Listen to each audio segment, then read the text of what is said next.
Now, Sir Keir Starmer has apparently watered down two of his key election pledges, and one of those is about being essentially net zero by 2030. It was 100% in clean energy, so he said, but he's had to change that to 95%. Well, why would that be? Let's speak to Charles McAllister, energy commentator and former director of UK Onshore Oil and Gas. Charles, frankly speaking, it's because when the wind don't blow, we still rely on fossil fuels. Yeah, absolutely. So right now, gas is about 35%. I mean, not today, it's much higher than that, but gas is about 35% throughout the year. This has been quite interesting because there's been, Sir Keir got a lot of questions yesterday as to whether or not he had rolled it back. And objectively, he has, because he said in the mission report in whatever, early 2024, they said they want 100% clean power. There's no ambiguity, it's 100%. Now, when Ed Miliband commissioned NESO, which is the Nationalised Electricity System Operator, to do a report assessing whether it was possible, they identified and they defined Clean Power 2030 as involving between 4% and 8% unabated, i.e. open cycle or combined cycle gas turbine natural gas. So what they said basically was hitting 100% by 2030 was completely impossible. Therefore, 95% is technically achievable, they allege, but very, very stretching. I can hear the scepticism in your voice that you think 95% by 2030 is probably not going to happen. How on earth would they make that happen? Because in theory, they are basically in government up until 2029. They can certainly take us a fair stretch of the way. Yeah. Okay. So I would encourage people to download the report and read it first. First point to make, because there have been claims that this document shows categorically that the two possible scenarios of a 95% clean power system would be cheaper than business as usual. And this report objectively shows that is not the case. It shows that business as usual is cheaper, and there are some heroic assumptions around gas prices and carbon prices in that document. I would really encourage people to go and have a look. But if this is to be met, there would have to be Herculean reforms to the planning system, basically, is number one. Because what they've said is, in order to meet it, they're going to have to double onshore wind, triple solar, and quadruple offshore wind. Now, when I was last on your show, I described this is the equivalent of building the UK's largest offshore wind farm, which is called Hornsea 2. It's an area the size of Greater Manchester.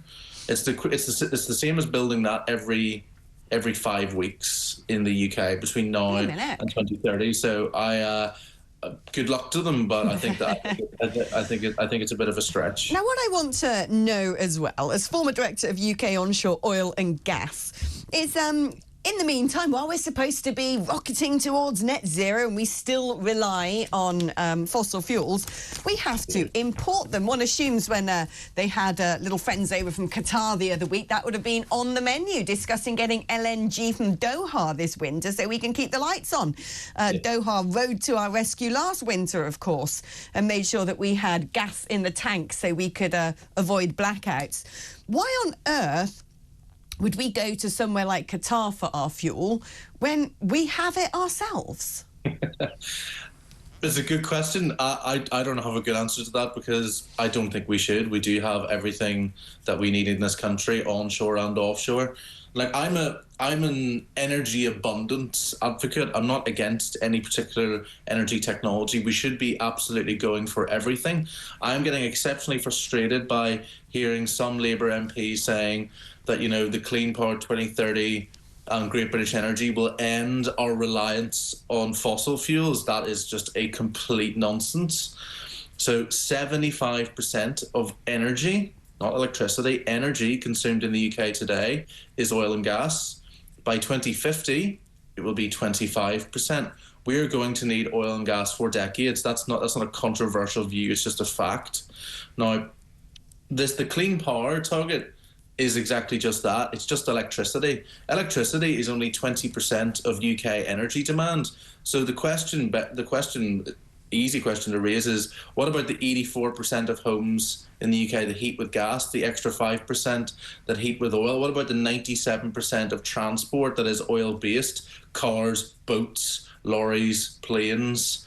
And what about oil use as feedstock for industry to produce pretty much everything you use on a daily basis, ranging from, iPhones, cookers, etc., etc. So it is complete madness to not be using our own resources, whatever they may be. What would be the economic benefit of that? I mean, Donald Trump is going for a drill, baby, drill over in America in the hope to really sort of bolster the US economy. How much cash money do you reckon we could make if we decided to pursue fracking, if we released contracts for oil and gas in the North Sea? Could we be sort of filling up our coffers and writing off some of this 22 billion black hole the government keep banging on about?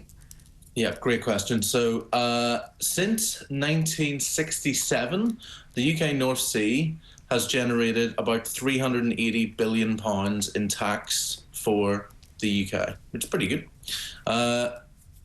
If the government had gone for a position of support for the offshore oil and gas industry, there would be, between now and 2050, there's between 30 and 50 billion pounds worth of investment, so another 30 billion in tax, roughly.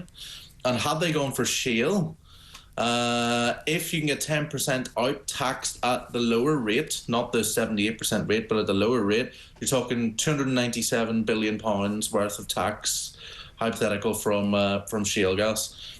So, I mean, there is no economic, environmental, geopolitical, or social argument to block UK energy development again in any form. Yeah, I mean, Tim, it's just remarkable, isn't it? 297 billion quid's worth of revenues into our coffers as a country, and yet I wonder how much we're paying Qatar to go and get their LNG. Absolutely, yeah. There's just a lack of joined-upness, if that's a word, in our energy policy, and it's just lovely to hear an expert like Charles. Why don't we make Charles the charge of our energy policy? Right. Could we make that happen? Let's do that, yeah. Okay. I'd like do we have the power? I think, well, you might have the power. You can speak to your new friends in Reform and see if you can get Charles a gig there. But it is astonishing, isn't it? I mean, Charles, do you know how much we're paying countries like Qatar to import LNG on an annual basis? Okay, I haven't looked at these statistics in a while, so but what I can remember is in 2022, the UK was spending £400 for every household to import American shale gas over 2022. And if you look at how much LNG we imported from Qatar, from 2010 until 2022, it was about £106 billion worth of LNG. And that is, we are filling up their coffers. It's Ferraris for Qataris style.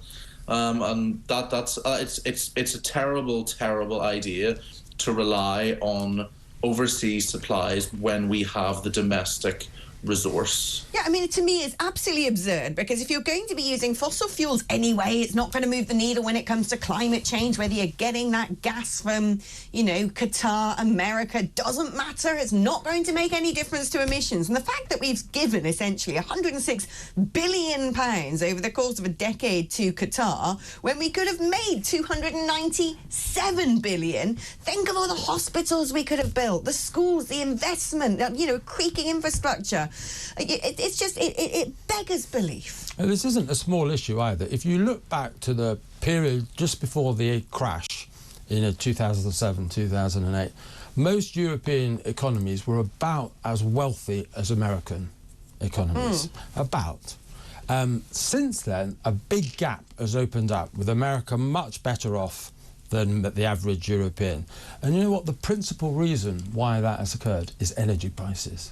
Europe has been saddled with high energy costs because of our environmental obsessions, and it's not done any good for the planet, but it's really meant that the average European has become a lot poorer compared to the average American. It's the big factor. Right. And nobody talks about You were it. talking about a doom loop earlier, weren't you? And it occurs to me, Charles, that actually when it comes to all the net zero stuff, because we won't have coal mines here, because we're so afraid of, I don't know, leaching any sort of CO2 into the atmosphere, we don't manufacture anything, which means even when it comes to the big energy transition, we were supposed to get all of these green jobs, but instead we're just sending a charity check over to Beijing every year because they're happy to continue using coal mines to power the factories that are building the solar panels and the windwams that we then import over here. That's right. So I think if the government had a policy of saying, look, we're going to back UK oil and gas production and we're going to go for renewables as well, I have no problem with that. I think that's a very good idea because it means you retain existing high-paid, high-skilled jobs and offer the opportunity to grow more jobs in the renewable sector. But they're not doing that. They could potentially kill off 100,000 jobs in the oil and gas industry by 2030 for theoretical jobs. So to give you a case study in this, the SNP in 2013-12 said that the Scottish offshore wind industry would create 30,000 well-paid skilled jobs by 2020. As of 2024, there are 2,800. So take all these claims with a massive, massive pinch of salt. I think one of the things, to be fair to this government, they're saying they want to, the NIMBYs can't get in the way of development.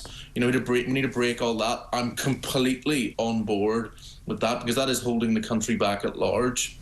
But the decarbonisation through deindustrialisation, which is what has been happening over the last several decades, is a very, very, very bad policy because you will get mass unemployment in the industrial heartlands of the country.